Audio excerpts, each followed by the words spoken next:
You do. And Curtis, are you on the line as well? Hello, Yes, Curtis. sir. All right, so everybody's on the line. Okay, we're good. Mr. Chairman. Call the special called meeting of the Dickinson County Board of Supervisors to order. We'll note that all members are present. Mr. Peters is present by phone. Mr. Moore and Mr. Phillips and Madam Clerk, Ms. Lyle.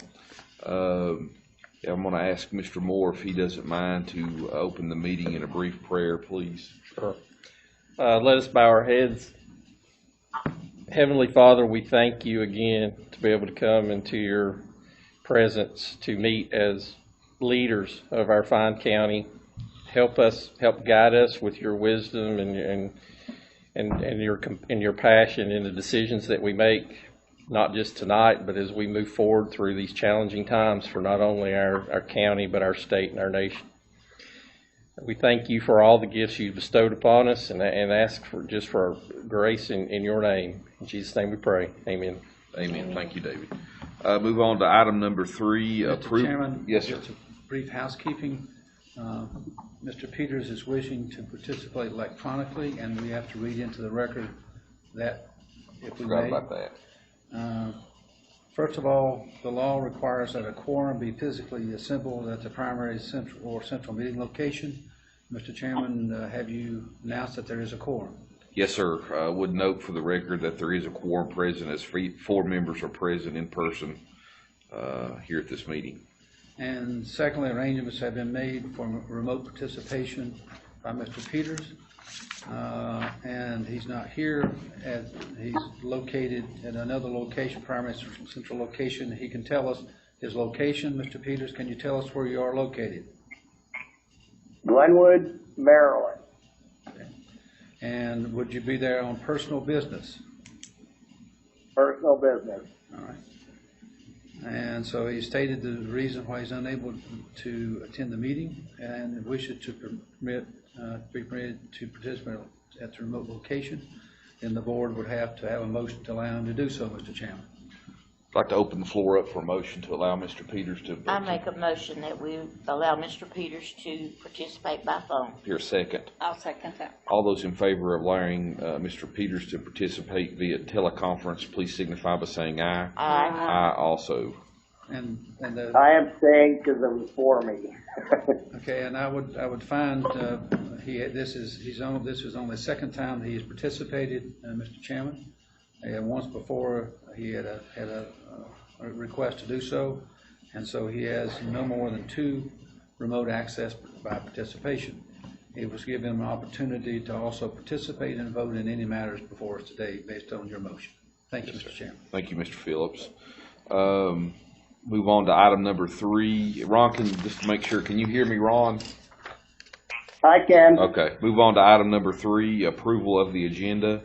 Is there any additions or subtractions or discussion of the agenda by anybody? If there is none, I would entertain a motion to approve the agenda. I'll make a motion to approve the agenda. Is there a second? I'll second. All those in favor of approving the agenda, please signify by saying aye. Aye. Aye as well. Aye. Move on to item number 4.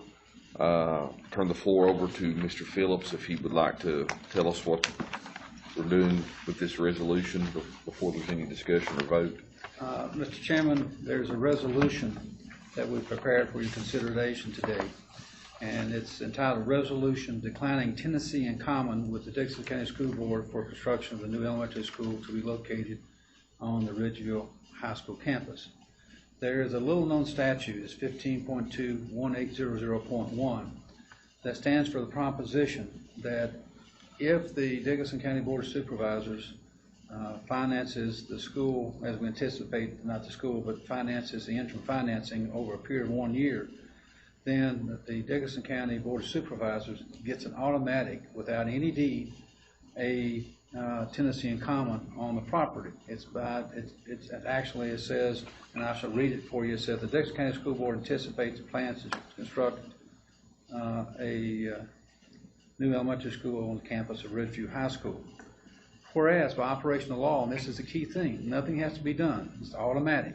by operational law and upon Dickinson County Board of Supervisors incurring financial obligation to pay over more than one fiscal year to fund the construction of the proposed elementary school, then the Board of Supervisors will be deemed to be, by operational law, to be a tenant in common with the school board on the school board property. That means not only would the school board own the property, but the Dickinson County School Board would own the property. So Board of Supervisors, school board would be tenants in common without us doing anything, without them doing anything. By operational law would make us both tenants in common.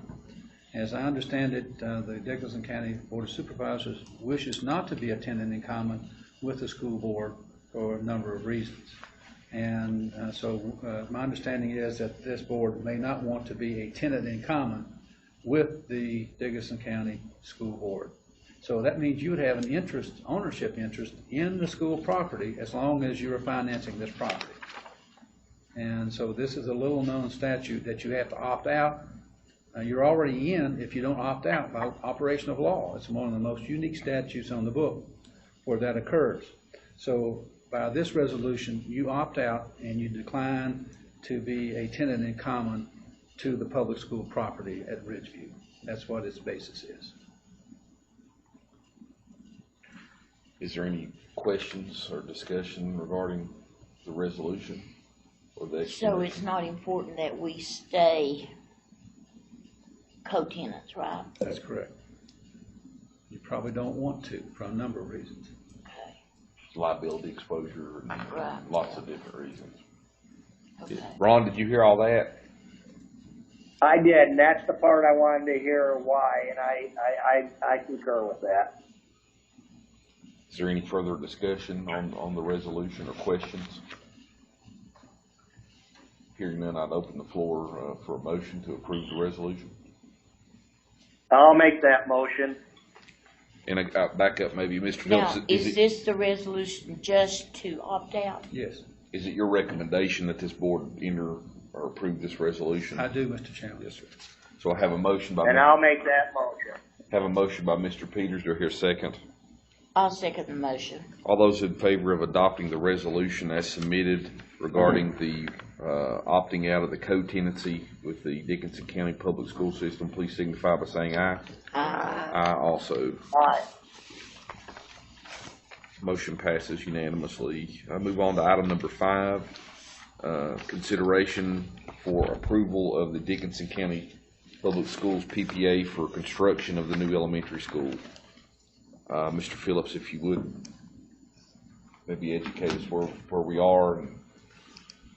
Mr. Chairman, in order to move forward legally with the proposed new elementary school, which would be the pre-K 5th grade elementary school at the Ridgeview site, the Dickinson County School Board is entered into an interim agreement with Quisenberry's, which is a contractor, to do a design build of that particular school.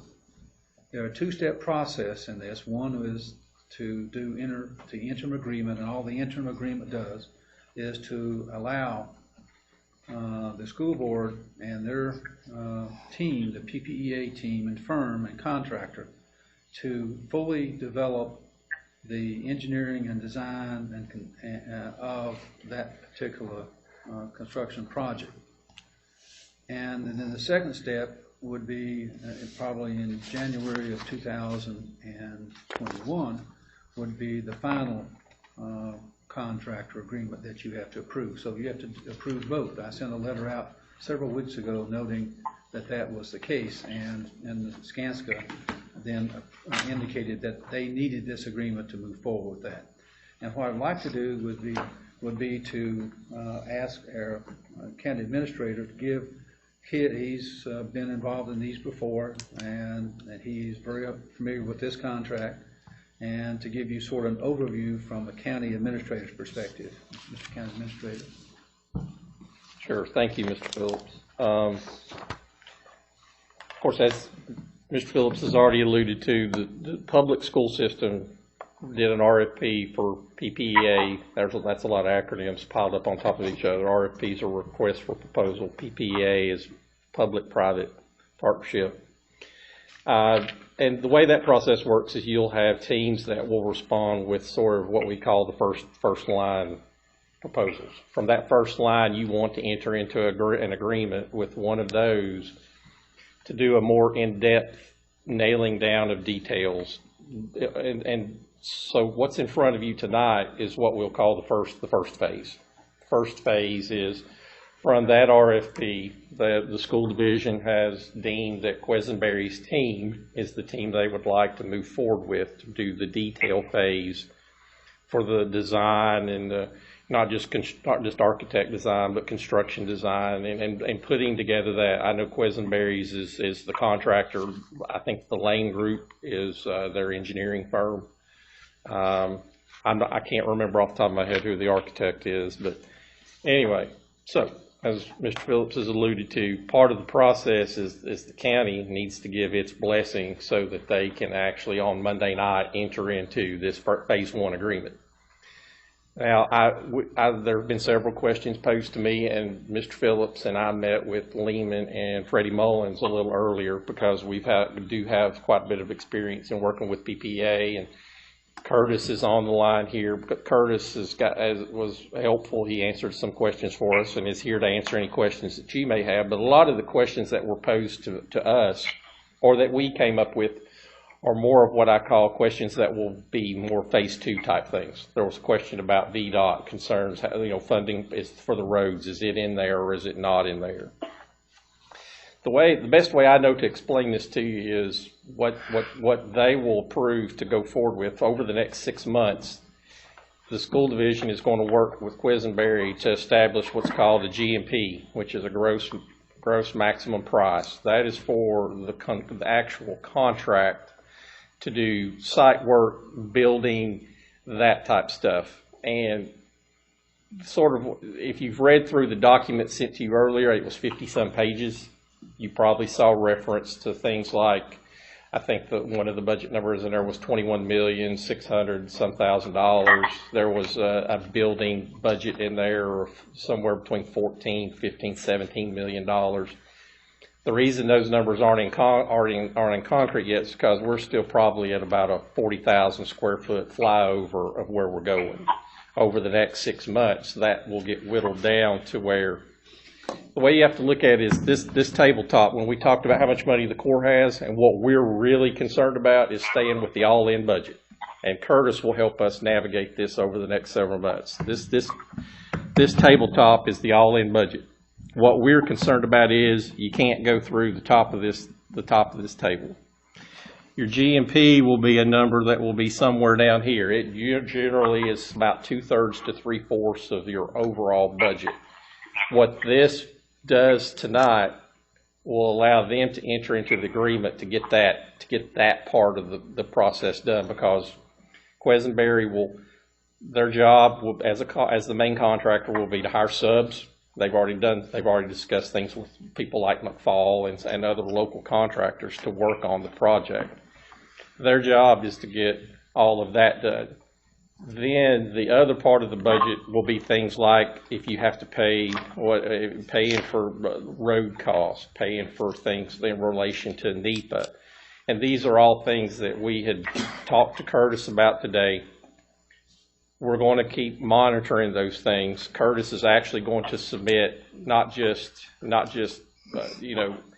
he's going to submit to us next week sort of what the total budget package looks like.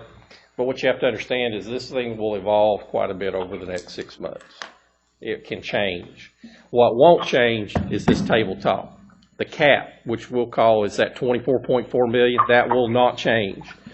The details of what's underneath this can change. And there will be some fluidity to the numbers, because I want to say that the contract that they signed in January or February will not be identical to what you saw presented to you today. That's sort of a first round guess. Then you start whittling it down. You get into the detail. You get into the weeds. For Shelby and Ronald, remember when we did the Judicial Center, our PPA cap tabletop was $10 million, but our contract that we did with our contract team was somewhere in the neighborhood of $6 or $7 million. And then we had a lot of other things. Site acquisition. We had different things that we had to pay for. that weren't part of the actual construction project. So what I had thought we as a board should do is, of course, we need to bless this. We need to allow them to move forward Monday with their part of this. But what I think is a good idea is we get a better hold of where the overall budget is, what we'll call the tabletop. When we get a better hold of that, see what's inside those numbers, I think it'd be good to have a workshop day where we kind of talk about things like the roads. How's that being managed inside here as they get through the PPA? What are the things that are already covered? What are the things they're going to have to look at? Not decisions as far as we're going to have classrooms of this size, none of that stuff, but we need to have a good idea of what this $24.4 million is going to buy. And I think a workshop seems like the best way to do that. So if you all have any questions, or Curtis, if you have anything to add, that's sort of my 5-minute dissertation on PPEA. Mr. Moore, let me ask you this. I asked Mr. Phillips this evening, he wasn't sure. The VDOT that we need, the road that needs to be fixed, is it to improve the road from the 4-way up, or is it to improve the road on the back side of the school? And that'll kind of evolve. I think Curtis, and you could step in, I think what he told us earlier today is that there has been a consideration of the road from the roundabout to what we currently call the back entrance, right, which could, in the long run, become sort of a main entrance for the elementary school. That is part of the consideration, and another part of the consideration is some of the on-campus roads that'll have to be put into play. Again, once you start a project and you actually get VDOT on the site, and as people change, I have not been getting, and Curtis can chime in if he has anything different. I've never had anybody say anything to me about anything that needs to be changed as far as from 83 up to the roundabout. Okay. Because that actually was done to a pretty high standard when we had to build Ridgeview, because the student number at that time that we looked at was higher like than 1,400. it is now. Yeah. And so the traffic counts and the stuff that it was done established for that at are number. much higher than the ones that we actually have today. So, but that will be studied again. So I'll let Curtis take over from there. Mr. Peters is You have a asking question a from question. Mr. Peters? Yeah, Please. I was just gonna mention, so what I'm hearing is VDOT really hasn't been consulted yet. No, I think And we have. Now, because I'm looking for information too on, have they looked at how many potential new additional vehicles will be traveling up there with the amount of people dropping off at those elementary schools? Curtis, Too. Curtis, can you It's too answer any early of that? yet. Go ahead, finish your thought there, Ron. Yeah. Well, no, I think I'm done. That was what I think I gathered from what was just said, that they haven't reached that far in yet. Curtis, Bud Phillips, do you have any comments on that issue, on the road issue, the Route 637? Yes, sir, I can add. Actually, Thompson and Litton, in a previous study, had talked to VDOT about possibly building an elementary school on the site. That was part of a study they did, I don't know, a year and a half ago. Based on those conversations, VDOT was telling us that there needed to probably be some minor modifications at the entrance to Ridgeview, and then some minor modifications to the curve in the road between the roundabout and what we'll call the back entrance to the school.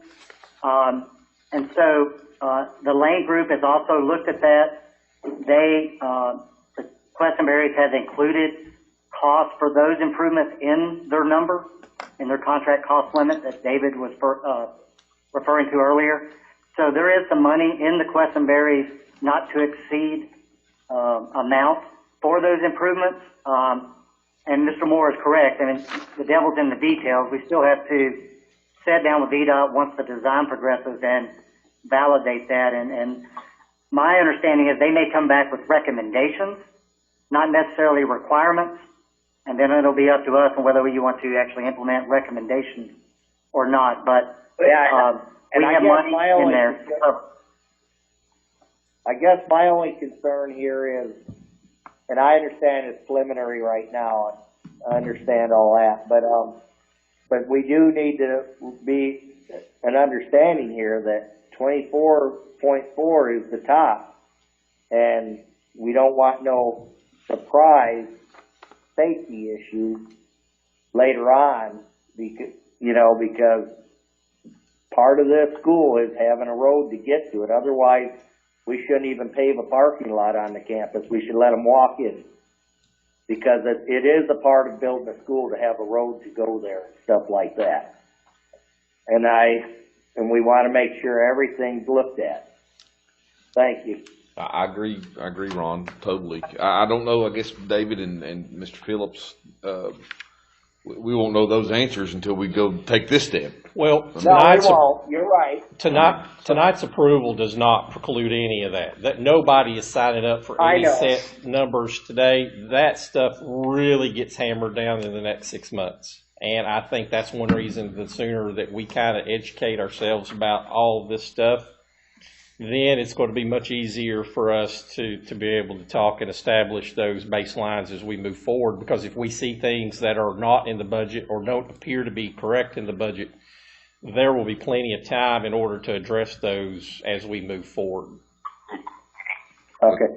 One of the other questions I have, this is Ron again, is there going to be any additional mitigation issues that we face with where they're planning to build the school?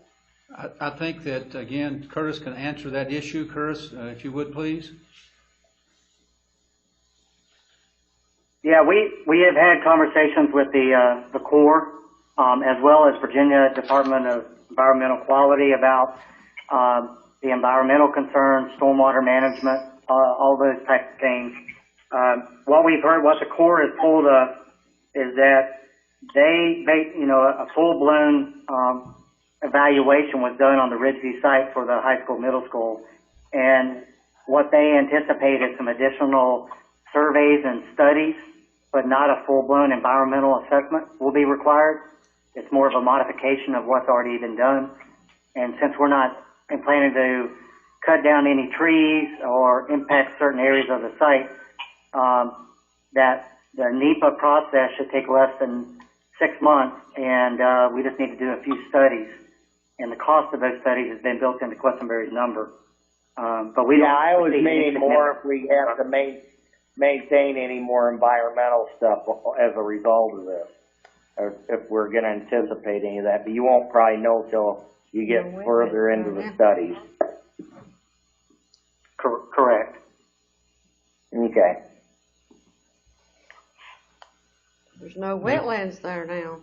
Is that? Let's hope not. That's what I Or wanted. bats. There shouldn't be any wetlands there. Can I ask Curtis a question? This is Shelby.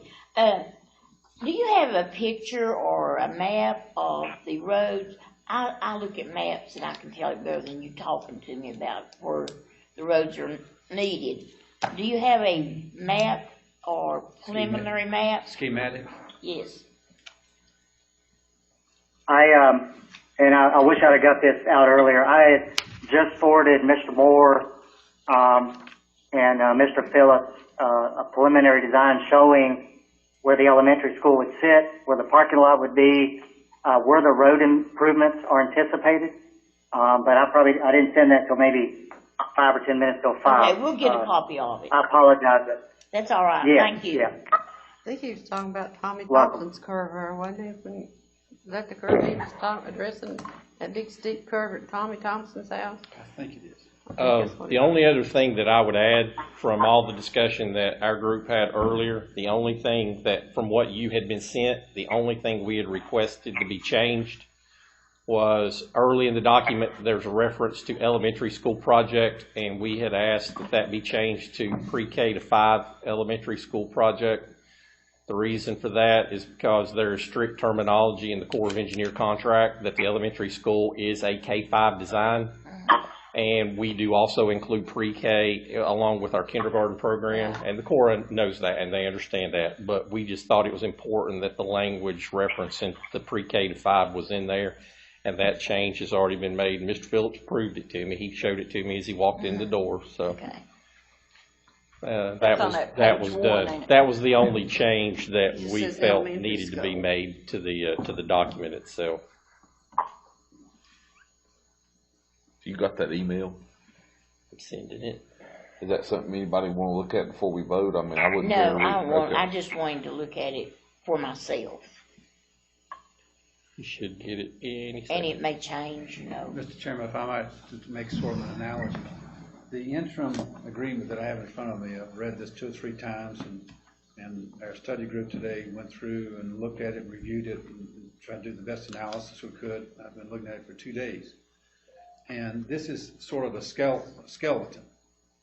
And what's going to happen over the next 6 months is the meat will be put on the skeleton of the school. That may be sort of an elementary way to say it, but this is just a skeleton of a proposal which will be fleshed out over 6 months, that you then will review. The fleshed out part of the final agreement will be the fleshed out part.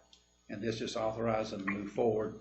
And a lot of the issues that you have will be dealt with potentially, if there are issues, in that 6-month period that you'll have. All right, and Mr. County Administrator said that he'll have a workshop for you, and then sit down and maybe have Curtis there, and you all can go through, and hopefully that I will be there. If you won't be there, we can go through and look at how it's fleshed out. You have all the issues, an opportunity to ask questions and see documents, however you wish to proceed. So the most important meeting will be that one in January, when the flesh has been put on the bone, so to speak. And I think an important point that I've learned, I guess, is with this and why we're sort of doing this the way we've done it, is that this locks us in to certain prices and eliminates some inflation concerns in construction and materials costs. Is kind of why it's developed quickly.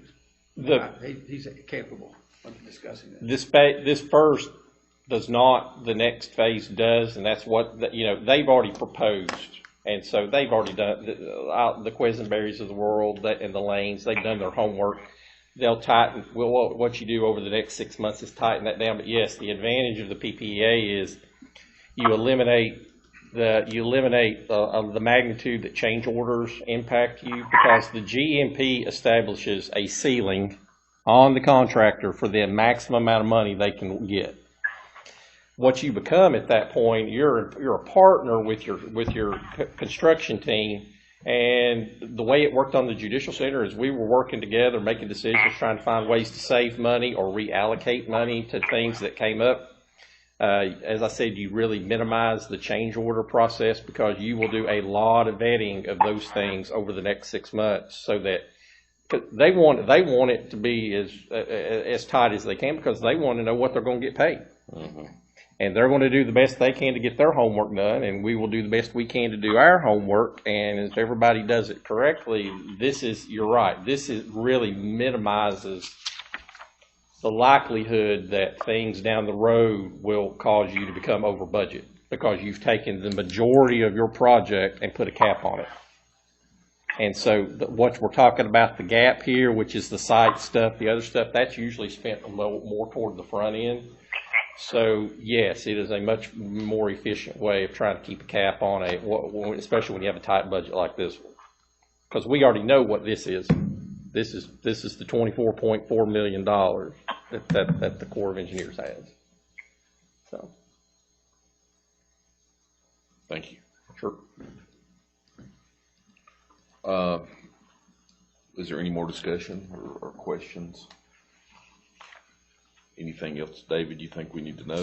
Or No, just to understand, I'm sure you have 1,000 questions about all this, and there are a lot of things that still have to get vetted out. We had a lot of questions ourselves today, and we will set up a time. Probably, I'd like to do it maybe in the next month, especially maybe if we can get a couple of other things behind us. I think it would be nice to have Curtis come and kind of help show us exactly where they are thought-wise. And then we also would probably, as Mr. Phillips said, we would definitely want to sit down to see everything as it is right before anything's going to be signed. But as far as signatures and that stuff goes, that's not until like early 21. But there are still a lot of questions that need to be answered. But I think this is definitely a first big step to letting the school division start this elementary school process, and we just need to approve it. The timeline, Mr. Chairman, for mine is if you approve this tonight, then the school board is scheduled to approve it on the 13th, which is Monday. Is that correct, Monday. Mr. Mhm. County Administrator? Yep. So that's how our timeline we're on. And if you go into your page 6 of the agreement that I sent to you, it's got a schedule of deliverables, and it starts from July 13, when the school board will look at it, right through August 4, 2020, when the school is scheduled to be completed for the first students. So that'll help you walk through what that timeline is. Well, I want to say that, Page 4.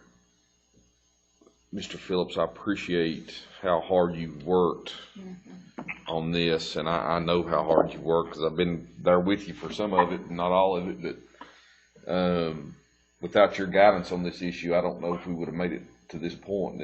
I'd hoped when we were elected and took office that we would have gotten here somewhat quicker, and again, it's not over, I know that, but this is a huge step forward, in my opinion, for the county, and I want to thank you for how much you've worked and helped, hold my hand and all of our hands through this. This is very complex, contractual and legal issue, and a very complex political issue for us as well. And without your help, I don't know how we would have gotten here. So I appreciate it very, very much. If you give me the liberty of personal privilege, Mr. Chairman, if I can say something. Yes. Chairman, when I came here, this board wanted guidance and options. And they wanted me to present all the facts and information to you that I knew about or could find to educate this board on every aspect of this issue.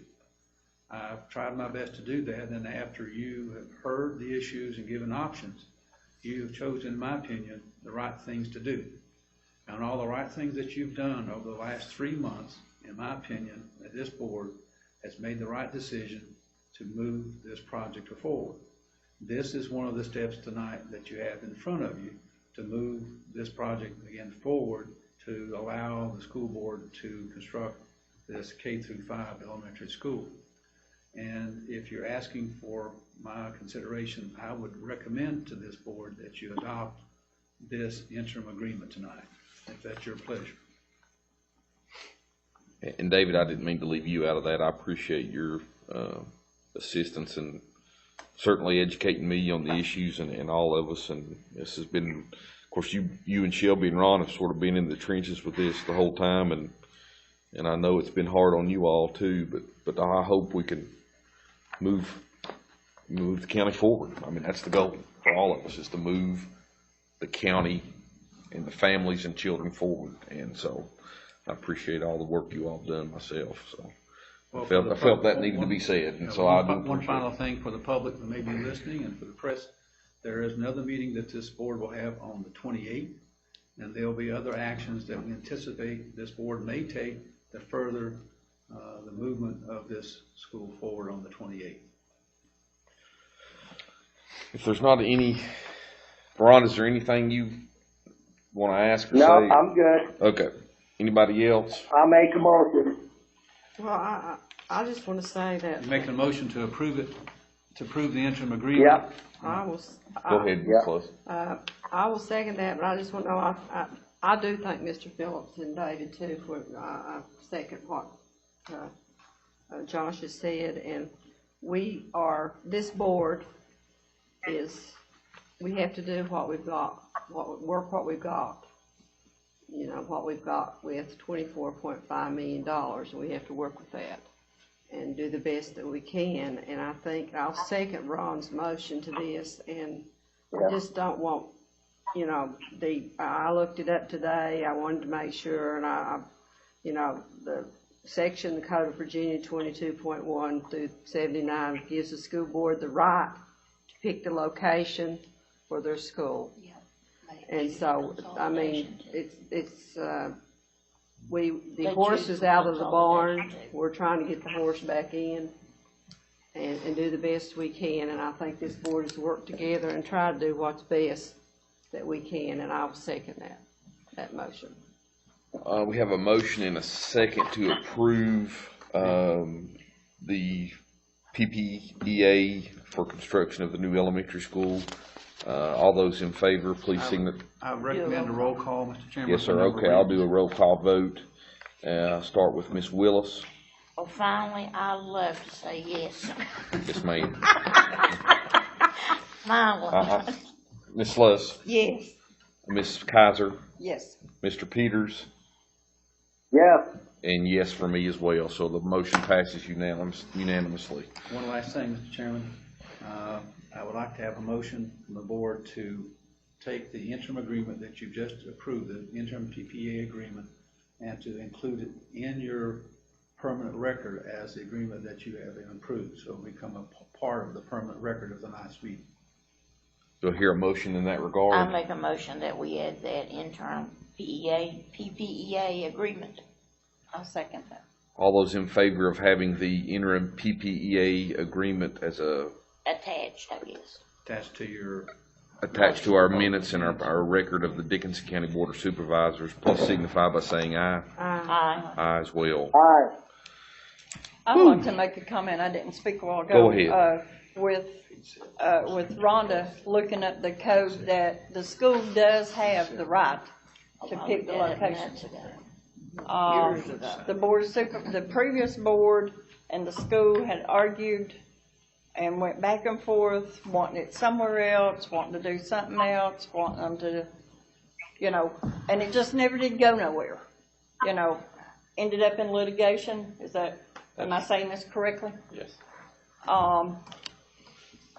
Spending time, spending money, we have to move Wasting forward. money. There ain't nothing that the five of us can do to make them put it somewhere when they hold the legal right to choose the location.